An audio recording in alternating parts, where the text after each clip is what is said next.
After the smoke of World War II cleared, Hollywood turned its anxious eyes inward. What followed was a tidal wave of gripping suspense films, claustrophobic, paranoid, and impossible to look away from. These weren't just thrillers, they were psychological mazes, moral puzzles, and ticking time bombs of tension. Today, we dive into 15 post-war 40s suspense films that redefined what it meant to sit on the edge of your seat. The Spiral Staircase, 1946. In a shadowy New England mansion, a mute servant named Helen begins to suspect that someone in the house is murdering women with disabilities. The Spiral Staircase, directed by Robert Siodmak, wraps its audience in a suffocating sense of dread. Shot almost entirely at night with expressive shadows dancing on every surface, this film turns silence into a weapon and helplessness into horror.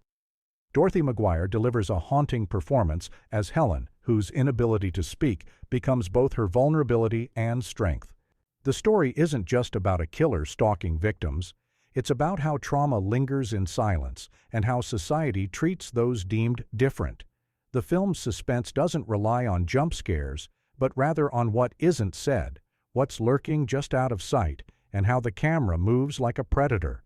With its echoing halls and candlelit corridors, the house becomes a character in itself, a prison and a trap. And just when you think you know who the killer is, the script turns the knife. This was one of the first suspense films to focus so intently on a female protagonist's fear from a psychological angle, setting the stage for countless thrillers to come. It's a masterclass in post-war paranoia and gothic terror that makes every footstep on the stair feel like a death sentence. Sorry, wrong number, 1948. A woman confined to her bed overhears a phone call planning a murder. The twist? She's the intended victim. Sorry, wrong number, adapted from a popular radio drama, is a claustrophobic tour de force starring Barbara Stanwyck in one of her most riveting roles.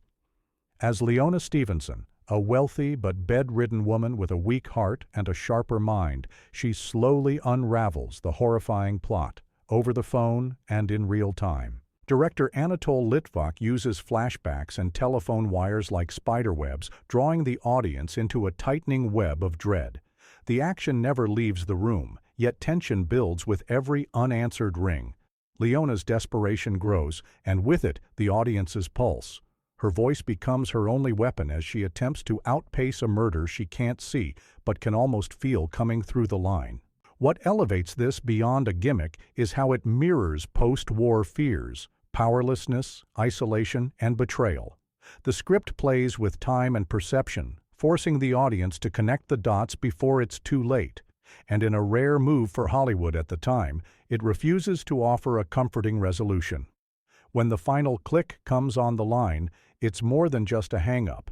It's a death knell that echoes long after the credits roll. The Killers, 1946. Two hitmen walk into a diner. They're not after money or revenge. They're waiting for a man who's already resigned to die. That icy opening launches The Killers, a noir suspense masterpiece based on Ernest Hemingway's short story.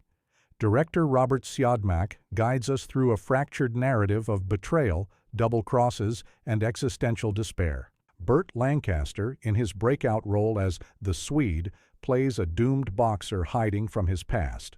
When the hitmen finally strike, an insurance investigator pieces together why he didn't run. The puzzle unfolds through flashbacks like a cracked mirror, revealing femme fatales, stolen money, and the slow erosion of a man's soul.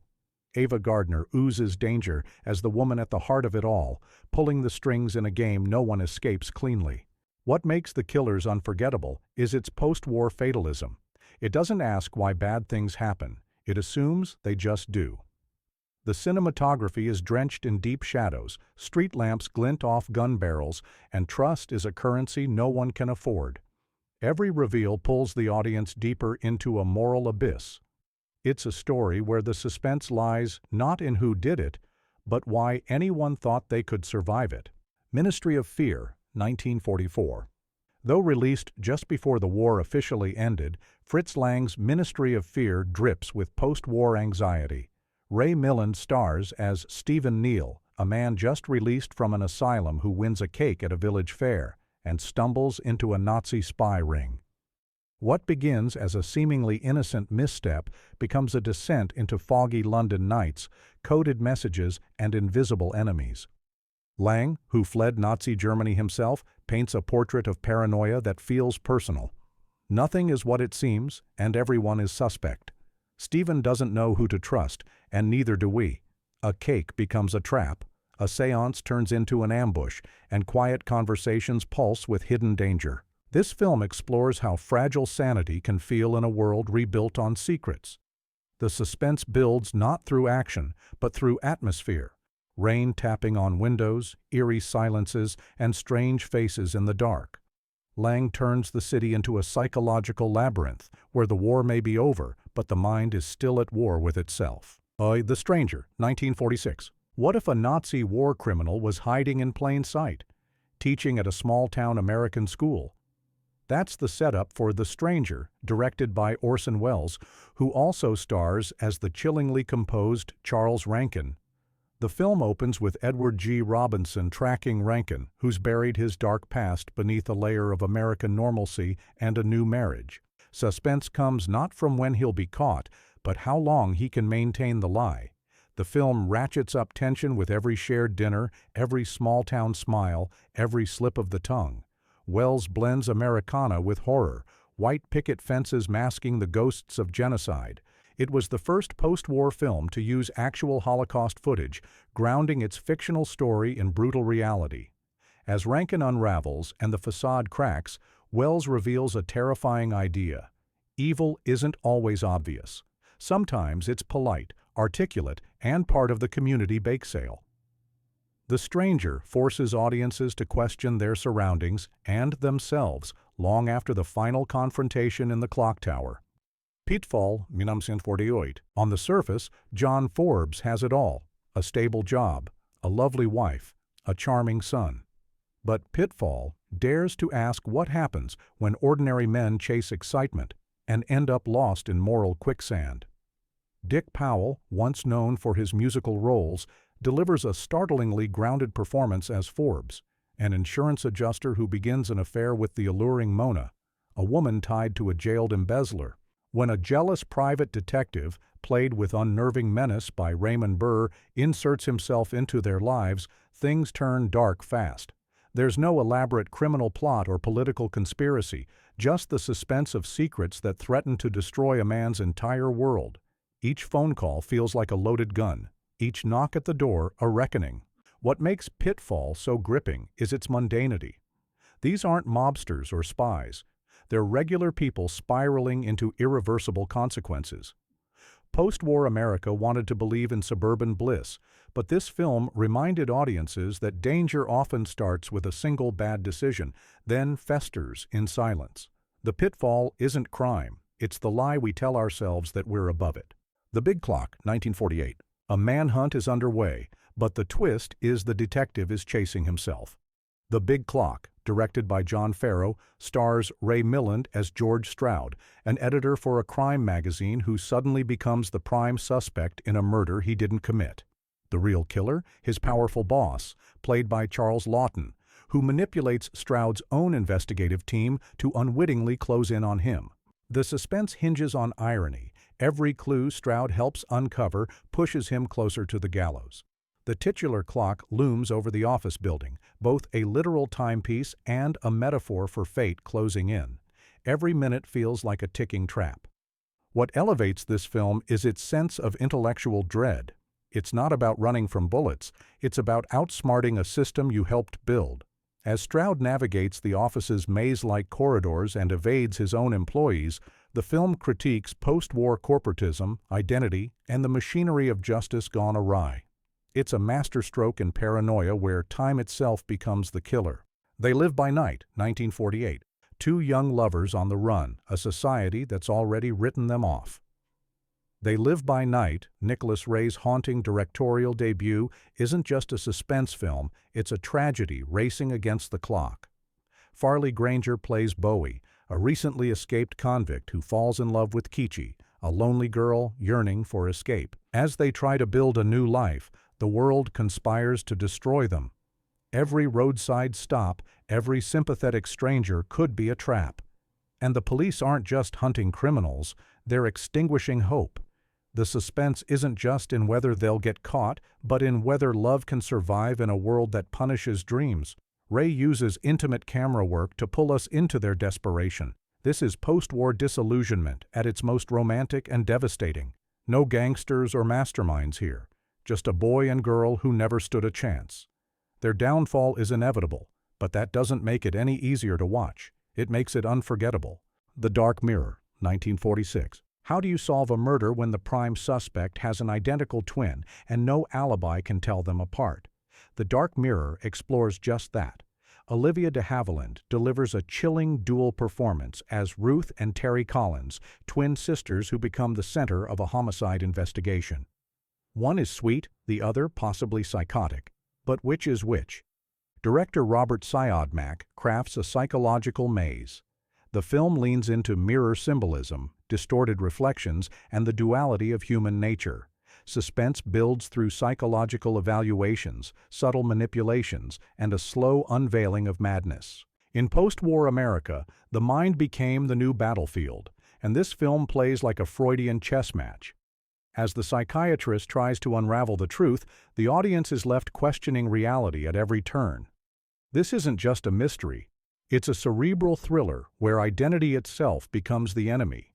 And by the end, you're left wondering how well we really know the people we love or ourselves. The Naked City, 1948. There are 8 million stories in The Naked City. This has been one of them. That closing line still echoes today, and it came from Jules Dassin's groundbreaking The Naked City. Shot entirely on location in New York City, the film brings a documentary-style realism to its suspense, making every street, apartment, and shadow feel real. The plot seems simple. A young model is found murdered, and 2 detectives follow the trail. But what follows is a kaleidoscope of suspects, motives, and city life. Barry Fitzgerald brings charm and gravity as the lead investigator, while the city itself becomes a character, gritty, crowded, alive. What sets this apart is its approach. No studio sets, no glamour, just the raw energy of a metropolis where crime thrives under the surface. The suspense doesn't come from cinematic tricks, but from realism, unexpected, unpolished, and utterly human. The Naked City peeled back the polished image of post-war America and showed viewers the truth. Beneath the surface, everyone has something to hide. Ride the Pink Horse, 1947. In a dusty New Mexico border town during fiesta season, a weary stranger arrives with unfinished business and a secret agenda. Ride the Pink Horse, directed by and starring Robert Montgomery, is a brooding noir that fuses suspense with a sense of surreal dislocation. He plays Lucky Gagan, a war veteran trying to blackmail a corrupt political figure who wronged his friend. But nothing goes as planned. Caught between sinister government agents and local thugs, Gagan finds himself spiraling deeper into a world of moral ambiguity. His only real companions? A mysterious young girl and a philosophical carousel operator named Pancho. The Pink Horse refers to a merry-go-round, an eerie symbolic center where fate keeps spinning and no one gets off easy. The suspense doesn't erupt. It simmers.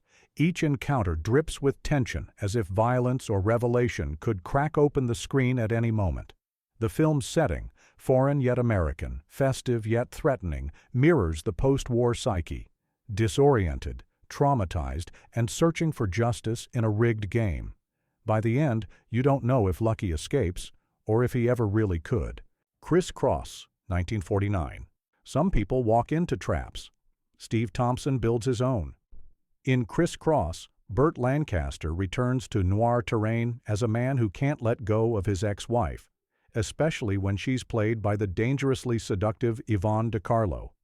Against better judgment, he reconnects with her and agrees to help orchestrate an armored car heist that seems flawless on paper, until betrayal takes center stage. Robert Siodmak, once again, helms this fatalistic descent into romantic obsession and doom. The film's suspense lies not in whether the plan will work, but in how quickly it will implode, and who will be left standing when it does. Dan Duryea's sadistic villain adds gasoline to the fire. The tension crackles in alleyways, seedy nightclubs, and abandoned industrial zones, each drenched in shadow and desperation. Criss Cross isn't about crime. It's about the illusions we sell ourselves when love and lust blur into madness. Watching it unfold is like seeing a slow-motion car crash. You want to look away, you just can't. Act of Violence, 1949. Frank Enley is a respected family man, a war hero living the American dream. But then a stranger appears, limping, determined, and hungry for revenge. In Act of Violence, Van Heflin plays Enley, whose dark secret from a POW camp threatens to destroy everything he's built. Robert Ryan, fierce and implacable, is the former comrade who won't let the past die quietly. Fred Zinnemann directs this suspenseful morality play with a sharp, almost surgical lens. It's a post-war reckoning, a tale of guilt, justice, and consequences that chase you no matter how far you run. As the hunter and hunted converge, the lines blur. Who's the real villain? Set against stark cityscapes and small-town innocence, the film unfolds like a nightmare you can't escape. The ticking clock isn't on a bomb. It's in Enley's conscience, thudding louder with every step. By the climax, you're not just worried for his life. You're wondering if he deserves to keep it. The Window, 1949. What happens when a child sees a murder, and no one believes him? The Window turns childhood into a prison of fear. Bobby Driscoll stars as Tommy, a boy prone to tall tales who accidentally witnesses a brutal killing through a tenement window. When he tells the truth, the adults dismiss it as more fiction. But the killers now know he saw everything. This low-budget gem, directed by Ted Tetzlaff, ratchets up the suspense with terrifying precision. It turns fire escapes into escape routes, dark stairwells into battlegrounds, and a child's bedroom into a death trap. Tommy's desperate attempts to survive while the adults ignore him mirrors a deeper post-war unease. How innocence is left unprotected in a cynical world. The film's pace is breathless, and Driscoll's performance heart-wrenchingly real. The Window wasn't just ahead of its time, it helped shape the suspense thriller subgenre for decades to come. And it reminds us of a terrifying truth. Being right means nothing if no one will listen. Notorious, 1946. What happens when love and espionage collide? Notorious, directed by Alfred Hitchcock, delivers romance wrapped in barbed wire. Ingrid Bergman plays Alicia, the disgraced daughter of a Nazi sympathizer recruited by U.S. agents to spy on a group of ex-Nazis hiding in Brazil. Cary Grant plays Devlin, her handler, who falls for her just as she's ordered to seduce and marry the enemy. The suspense lies in every whispered word, every glance, every poisoned sip of wine. Hitchcock uses intimacy as a weapon, most famously in the legendary Longest Kiss in movie history, where the romantic and the political become dangerously entangled. Claude Rains as the doomed husband plays it tragic and terrifying. What sets Notorious apart isn't just the plot, it's the dread of watching love rot under the weight of duty. Alicia's descent into psychological torment as she realizes she's expendable is devastating. It's not a matter of if she'll be caught, it's whether Devlin will save her before it's too late. Notorious isn't just a suspense film, it's an emotional cliffhanger you never truly recover from. These 15 post-war suspense films didn't just entertain, they captured a world forever changed by war, paranoia, and moral uncertainty. With every twist, they forced us to look deeper into ourselves. Which of these left you breathless? Comment below, like, and subscribe for more cinematic journeys into the shadows of classic Hollywood.